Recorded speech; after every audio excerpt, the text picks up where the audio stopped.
Now that we learned Agile development model and how it is different from Waterfall delivery model, let us understand why Agile, how it is important for us, why organizations are using Agile nowadays in their software development.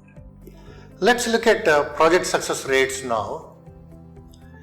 This is from a report that is published by Standish Kayosh report, we call it. This is the average for all the sizes of the project that what we have. Agile methods versus Waterfall methods. Successful projects in Agile are 42%, challenged projects are 50%, failed projects are 8%. Whereas in Waterfall, successful projects are 26%, challenged are 53%, and failure are 21%. So 42% success versus 26% success in Waterfall.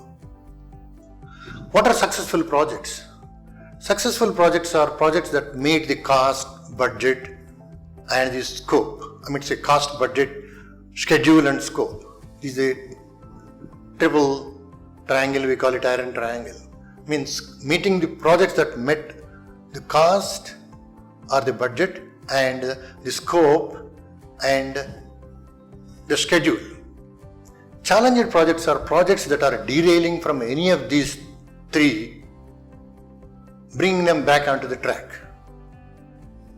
Failed projects are projects that are failed, not meeting any of these three or most of these three or some of these three.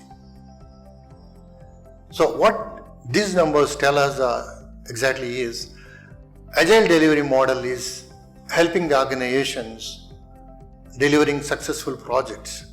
That's why more and more organizations are going towards Agile.